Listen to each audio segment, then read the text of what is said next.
Ողջույն։ Խնդրում եւ կոչ եմ անում կարճ ասած հաղորդումը սոցցանցերում հանդիպելիս արձագանքել հավանության որևէ նշանով տարածել։ Նախկին ԿՊԱ-կան այժմ դատավոր Սարգիս Պետրոսյանին եւս կխնդրեմ։ Այսօրվա հաղորդմանս գլխավոր հերոս հաստատ կարող է ինքը դիտարկվել։ Հաղորդումս գրեթե պատրաստ էր, երբ մի զավեշտ տեղի ունեցավ։ Երբեք չեմ պատկերացրել, որ կարող է նյութի վերնագիր ես կամ մեկ այլ գործընկեր դնենք ու դրա պատճառով դատավորը դահլիճից դուրս անի լրագրողից։ Այսօր տեղ ունեցավ հենց դա, որը երբեք չեմ պատկերացրել։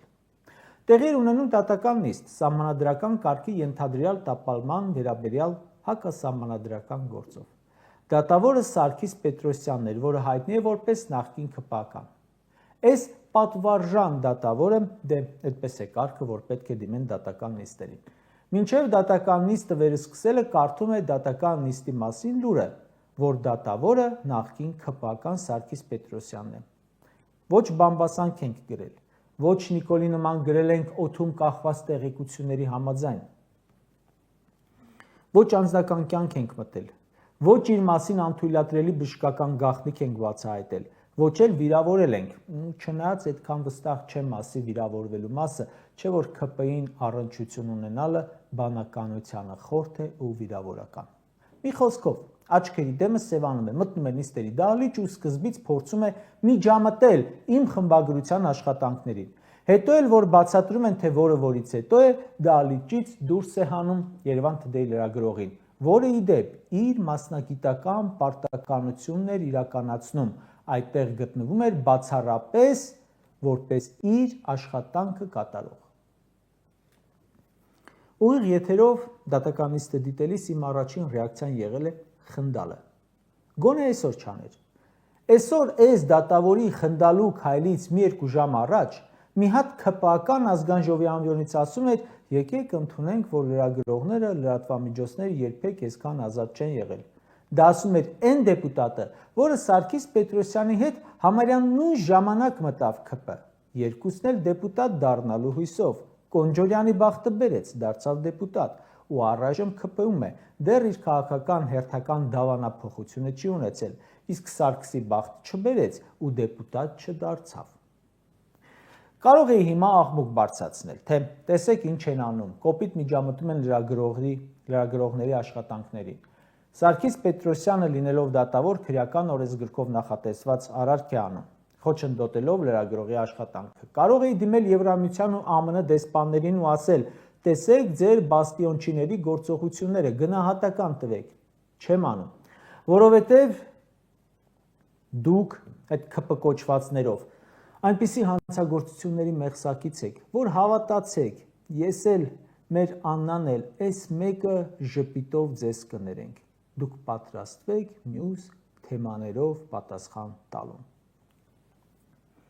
Մի երկու օրից լրանում է 7 տարին, որ սրանք իշխանության են։ Այդ 7 տարում մենք այնքան բան ենք տեսել, որ մի հատ հանցագործություն ավել, մի հատ հանցագործություն պակաս, էլ եղանակ չի փոխում։ Հենց մեր լրատվամիջոցը տեսել է խուզարկություն, համակարգիչների ամիսներով առգրավմամբ, լկտիությամբ, եթե լավ եմ հիշում, ընդամենը մի անտռուսիկ մականուն ունեցող ԿՊԱ-կանի ֆեյք գրառման հիման վրա։ Մեր կայքի լրագրողին ազգային ժողովի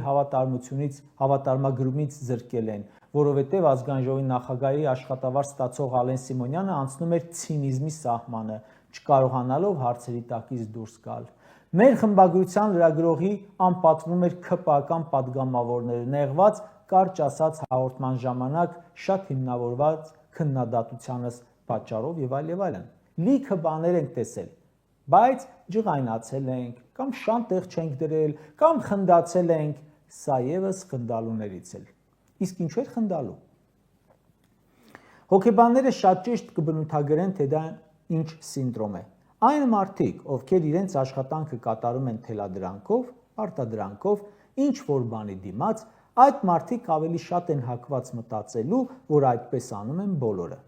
Շատ չծանրաբեռնելու համար մեկ օրինակ բերեմ։ Նիկոլ Փաշինյանի խմբագիր ու падգամավոր աշխատած ժամանակ նրա անվան վերաբերյալ կան, ինչպես ինքն է ասում, օդում կախված տեղեկություններ, այն մասին, թե ինչպես է փող ստացել այսինչ բանը անելու կամ փողի դիմաց այսինչ բանը չանելու մասին։ Բացի օդում կապված տեղեկությունները կան նաև փաստ Միքայել Մինասյանի հայտարարությունը։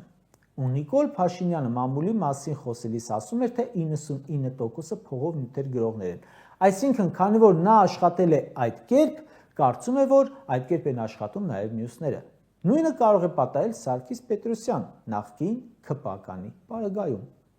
Օրինակ, ձեզանից քանիսն է վստահ, որ սահմանադրական կարգի ենթադրյալ տապալման գործի տակ նորաթուխ դատավոր Սարգիս Պետրոսյանը մտել է իր կամքով, գործը քննում է արդարացի, իր համոզմունքներով խղճով։ Կարող եմ մտածել, որ Սարգիս Պետրոսյանը ՔՊ կուսակցության կամքն է արտահայտում դատական նիստերում։ Կարծում եմ լրիվ իրավունք ունեմ, թե ինչու քիչ անց կանդրադառնամ։ Մեր լրագրողին հարց է տալիս. ամեն անգամ ձեզ ասում են ինչ վերնագիր դնեք, ու նայում է երկրորդ նախագահի փաստաբանների կողմը։ Նախ վերնագիրը հենց ես եմ դրել, որովհետև ու բնականաբար լրագրողը դատական նիստ էր մասնակցում։ Այսինքն ինձ, որ տասնյակ տարիներ խորացել եմ մեր երկրի ամբողջ ներքաղաքական, ՔՊ իշխանության գալուց նաև տնտեսական, սոցիալական, իրավական կյանքի մեջ, պետք է հուշեն, թե ոնց վերնագիր դնեն,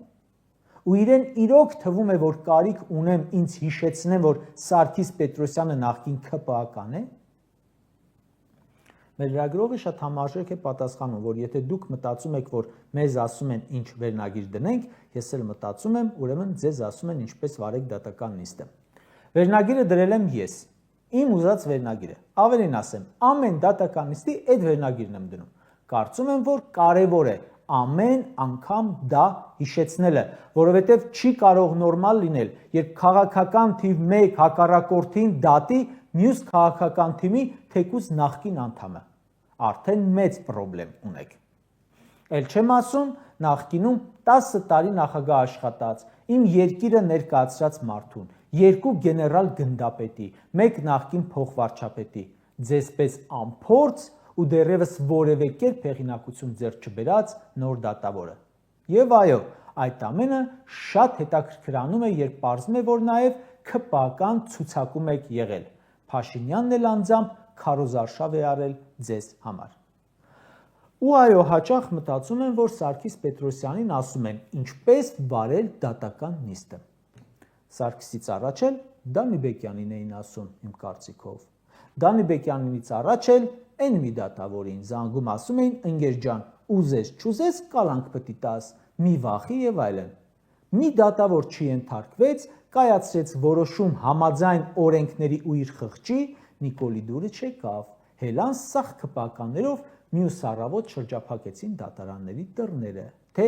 գործի չեք գնա, հələ մեր ուզածով արեք արա։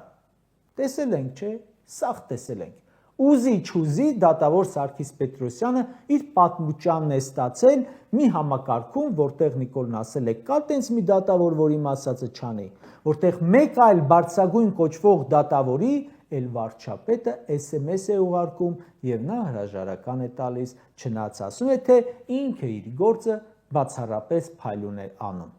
Էն էլ շեֆը ուրիշ բան որոշեց էլի։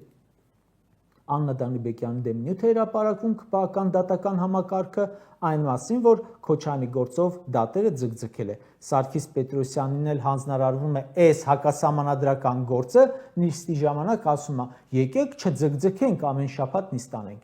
Ուզում է ասել առանց ցուցումների աշխատում։ Եթե Նիկոլ Փաշինյանը իր թիմակիցներին կարող է ասել, այս գործով ինչ անեն, կալանք տան, չտան, եթե նախկին թիմակցին, որ հիմա դատախազ է, կարող է ասել, որ քրեական գործերով իրեն զեկուցի, եթե Նիկոլ Փաշինյանը ինքն է հանցագործության վերաբերյալ վարկածները թելադրում, ինչի չի կարող դատավորն էլ ասել ոնց անի, ընդ որում իր նախկին կուսակցական ընկերոջը, այս բեմի վրա իրար հետ կանգնել են։ Ավելին, դատախազներն էլ մի լավ վիճակում չեն։ Լավ, եկեք Սարգիս Պետրոսյանին անդրադառնանք մեկ այլ տեսանկյունից։ Ինչի է նեղվել։ Գուցե նա նեղվել է, որ գրել ենք նախկին ՔՊԱ-կան, գուցե ինքը չի ուզում ասեն նախկին, հիմա էլ կարող է ՔՊԱ-կան է նաև հիմա, այսինքն ծածուկ կիսում է գաղափարները, բայց գուցե նաև լրիվ հակառակն է։ Մի երկու նիստի ժամանակ ժամերով գլուխ էր գովում, թե ինչքան հայրենասեր է։ Ես էլ դե մտածում եմ, ոնց կարող է մարդը հայրենասեր լինել ու չվիրավորվել, երբ իրեն անվանեն թեկուզ նախկին ՔՊԱ-կան։ Բայց սա էլ դժվար, որովհետև հայրենասեր դատավորը չէր մտնի նման ադրբեջանահաճո գործի տակ։